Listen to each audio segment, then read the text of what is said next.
जातियों को किसने बनाया? क्या घास में जातियां, क्या पेड़ पौधों में जातियां, क्या पशुओं में जातियां, क्या जानवरों में जातियां, क्या इंसानों में जातियां, सभी में जातियां किसने बनाई? क्या आपके भगवान ने बनाई? क्या आपके अल्लाह ने बनाई? क्या आपके वाहिगुरु ने बनाई? क्या आपके ईसा मसीह जी ने बनाई? क्या आपके बुद्ध भगवान ने बनाई? आप भी जानना चाहते हैं कि जातियां किसने बनाई? तो यदि हमारे चैनल पर है न्यू, तो सभी बंदे हमारे चैनल को कर लेंगे सब्सक्राइब और बेल आइकन घंटी को कर देंगे ऑन, ताकि सुनते रहेंगे वो सभी बंदे नरेंद्र कहानीकार की मोटिवेशनल कहानियां। तो प्यारे मित्रों, आखिर ये जातियां बनाई तो बनाई किसने?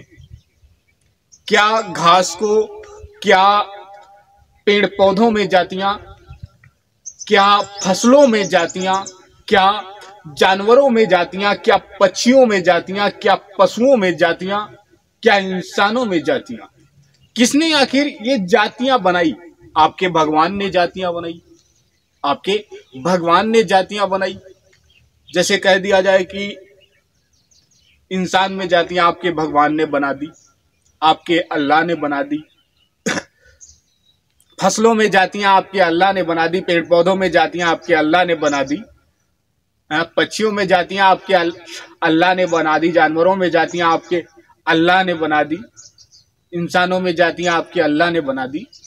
तो और ये जो सिख धर्म के लोग सोचते हैं कि हमारे वाहिगुरु ने जातियां बनाई, फसलों में हमारे वाहिगुरु ने जातियां बनाई, पेड़ पौधों में हमारे गुरु जी ने जातियां बनाई, पक्षियों में हमारे गुरु जी ने जातियां बनाई, इंसानों में हमारे गुरु जी ने जातियां बनाई।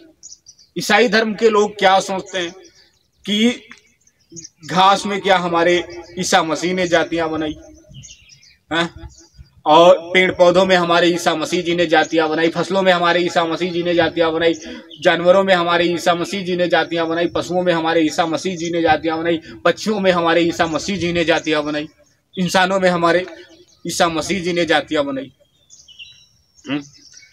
तो जातियां आखिर बनाई तो बनाई किसने? अब एक प्राकृतिक बात आपको बताते हैं। किसी धर्म के परमात्मा ने जातियों को नहीं बनाया, प्राकृतिक बात बताते हैं आपको। जैसे आकाश से बारिश होता है, जैसे आकाश से बारिश होता है तो उसको कौन बरसाता है? आपका भगवान बरसाता है क्या? आपका अल्लाह बरसाता है क्या? है? आपका अल्लाह बरसाता है, या आपका वाहिगुरु बरसाता है, या आपका ईसा मसीह बरसाता है, या बुद्ध भगवान आपका बरसाता है? तो किसी के परमात्मा ने ये बारिश नहीं कराई, किसी के परमात्मा ने ये बारिश नहीं कराई। प्यारे, ये प्राकृतिक है, ऑटोमेटिक होता है। प्राकृतिक है, ये ऑटोमेटिक होता है। जैसे सूरज को किसी के परमात्मा ने नहीं निकाला, आपके भगवान ने नहीं निकाला, है? आपके अल्लाह ने नहीं निकाला, आपके वाहिगुरु ने नहीं निकाला, आपके ईसा मसीह जी ने नहीं निकाला, आपके बुद्ध भगवान ने नहीं निकाला। है?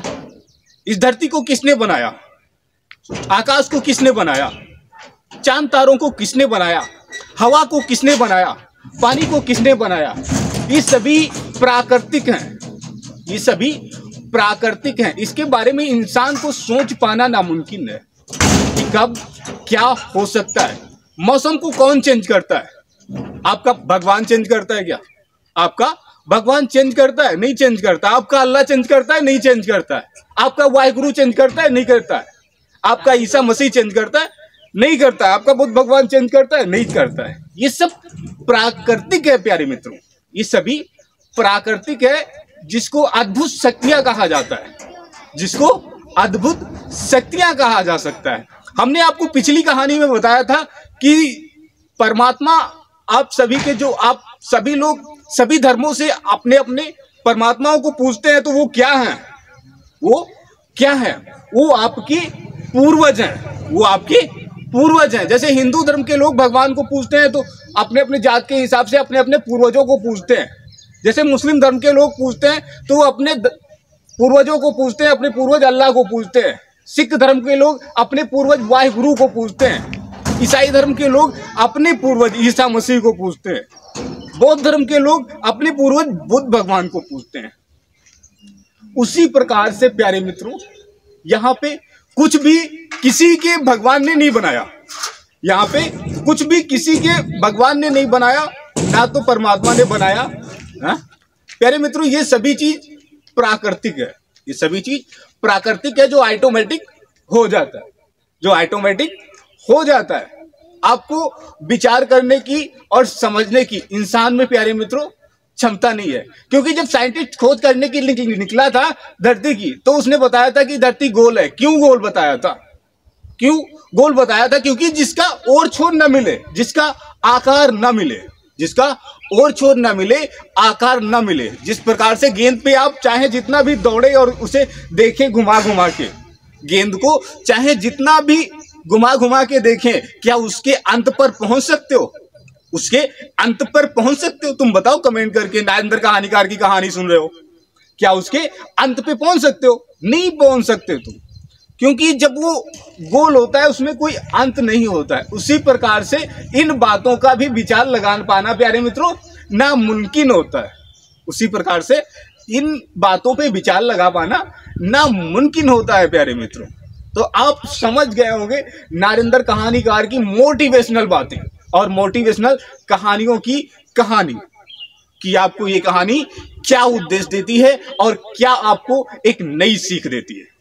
आपको क्या एक नई सीख देती है, ये प्यारे मित्रों आप जान गए होंगे कि ये जातियां किसी के भगवान ने भी, और किसी के अल्लाह ने भी, किसी के वाहे गुरु ने भी, किसी के ईसा मसीह जी ने भी, किसी के बौद्ध भगवान ने यहाँ पे कुछ भी नहीं बनाया है, नहीं बनाया है। बने रहना है नारेंद्र कहानीकार के साथ में, सुनते रहना है प्यारे मित्रों नारेंद्र कहानीकार की मोटिवेशनल कहानियां। चैनल पर न्यू है तो चैनल को कर लेंगे सब्सक्राइब, बेल आइकन घंटी को कर देंगे ऑन, ताकि सुनते रहेंगे नारेंद्र कहानीकार की मोटिवेशनल कहानियां। तो प्यारे मित्रों ये कहानी यहीं पे समाप्त होती है। हम आपको फिर से मिलेंगे एक नई कहानी के साथ में, आपके लिए नई जानकारी लेकर के आएंगे हम। तब तक के लिए आप अपना रखेंगे ध्यान और अपने बच्चों का रखेंगे प्यारे मित्रों ध्यान।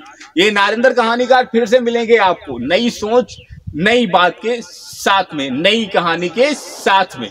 तब तक के लिए प्यारे मित्रों आपको नारेंद्र कहानीकार का नमस्कार।